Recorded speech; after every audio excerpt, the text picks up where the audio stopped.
Welcome to another episode of our video series of the mechanics of human existence. It's really good to be here. We're about to get into what is, well, maybe the biggest project any of us will ever face. Just managing ourselves. I feel like that's the common thread in everything we look at, isn't it? Mhm. This core internal struggle. How are you doing today? Are you ready to walk us through this maze of human focus and burnout? I am. And it's a critical mission we have today. The material in front of us really forces us to ask why we feel so completely overwhelmed, so inadequate, and just burned out in an age where we should be more capable than ever. It's the great paradox, isn't it? We are not built, biologically to be these super efficient productivity machines. No, not at all. But the world demands it. It expects us to run at 100% all the time. And the result is this huge disconnect. A rapid exhaustion. But And it's because we're misdiagnosing the problem entirely. we're treating the symptoms, like a lack of focus or stress. Exactly. But the actual disease, if you will, is a failure of coherence. Our lives have split apart. Okay, let's dig into that. This idea of the split life. What does that mean for how we function every day? Well, the modern person is living in a state of imposed delusion. We're constantly focused on huge external things. Things we can't control. Right. The global economy, politics, the news cycle, and Yeah. this pull is so strong, it stops you from even noticing what's happening right here inside. So the goal of real self-management isn't just about, better scheduling. Not at all. It's about achieving what some of these sources call the single life principle. A single life. Yes, the ultimate goal is for you to become one single coherent person. You shouldn't be one version of yourself when you wake up, a totally different one at work, and then another one scrolling on your phone at night. That's the fragmentation we all feel. I love the analogy of a plant. That's a powerful one. If you took a flower and moved it to a different pot for every stage of its day, a morning pot, a work pot, an evening pot, it would just die. Instantly. That lack of a single coherent environment, or in our case, a single internal identity, it just destroys our capacity to grow. And this is made worse by this psychological pressure of must, that feeling of compulsion. Oh, absolutely. We operate under this powerful delusion that we must do this, we must keep this pace. But the philosophy here gets pretty radical because it argues that fundamentally, we don't have to do anything. That is the core insight. People exist who choose not to work or not to eat. Nothing is truly compulsory.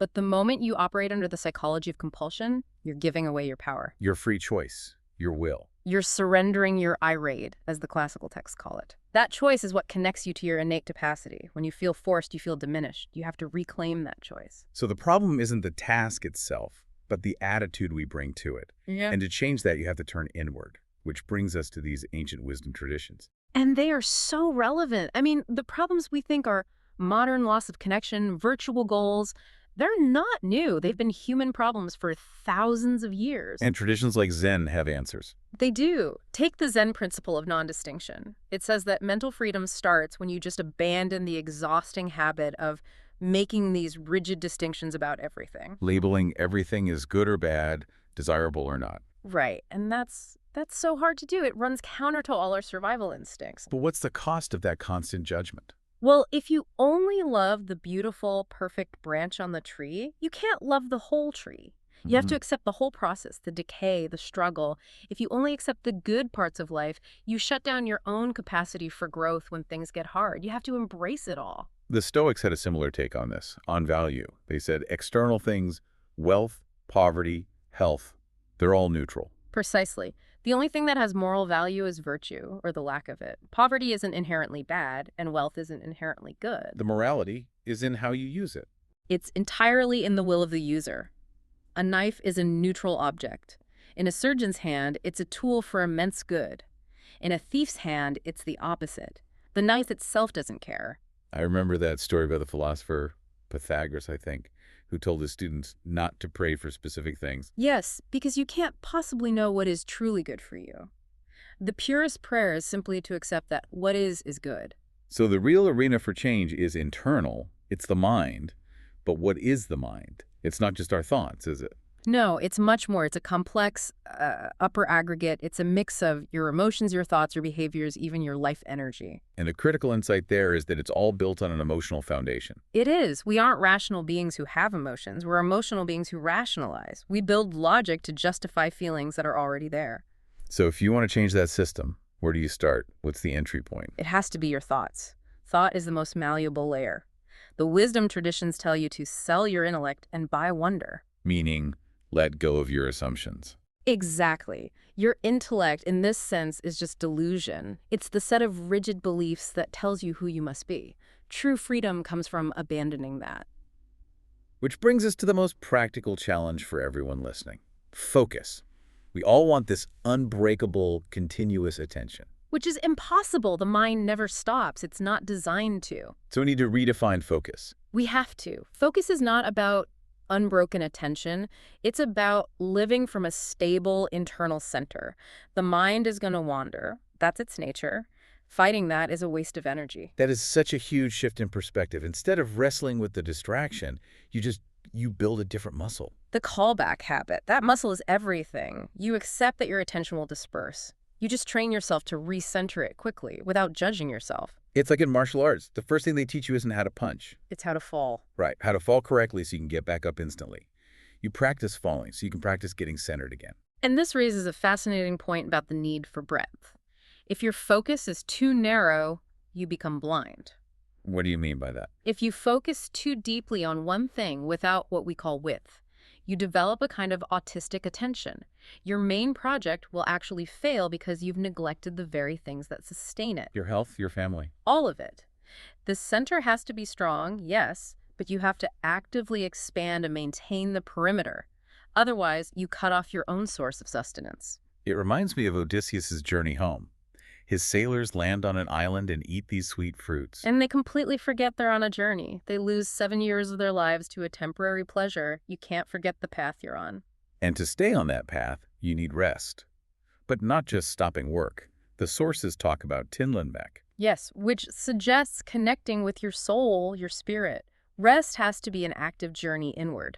We've been trapped in the external world for so long, we've forgotten how to even check in with our inner state. So rest has to be designed. It must be actively designed. Just stopping isn't enough to combat modern burnout. And sleep. Sleep itself is a journey you have to prepare for. If your mind is exhausted and spinning, resting your body is almost useless. The internal dialogue just keeps running. It keeps running.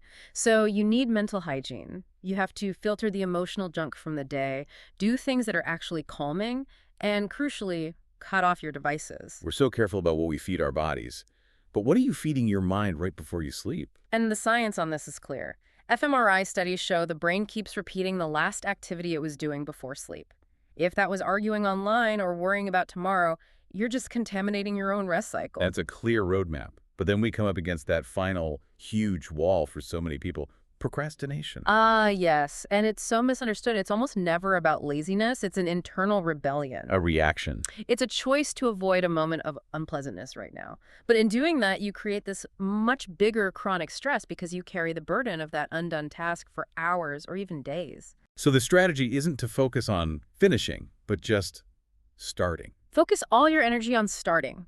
On the journey, not the victory. You are responsible for the effort, not for the outcome. And this is about conserving your willpower, right? It's a limited resource. It's very limited, so you should bypass it whenever you can. How do you do that? You make the unpleasant task warmer. If you hate doing your taxes, for example, make a rule that the only time you're allowed to listen to your favorite podcast is while you're doing your taxes. So you integrate the thing you dread into a flow state you already enjoy. You integrate it. That's the art of effortless action. And it takes discipline, but not the harsh kind. It's the discipline that makes you the king of yourself. You have to prove that mastery to yourself. If you can't stop a bad habit, you have to prove you can stop it before you can freely choose to continue it. Only then are you truly free. And this whole journey forces you to reconsider what you even mean by success. It's often a really poor way to measure a life.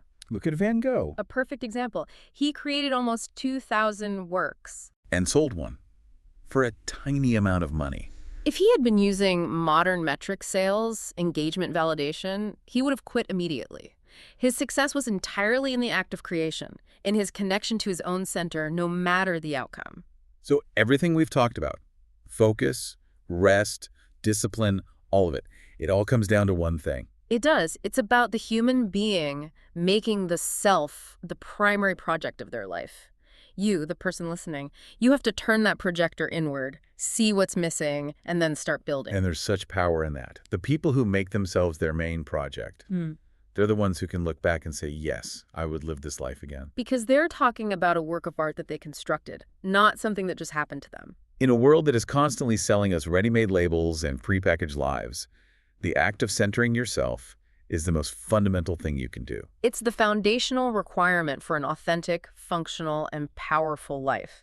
And that project is ready for you to begin right now.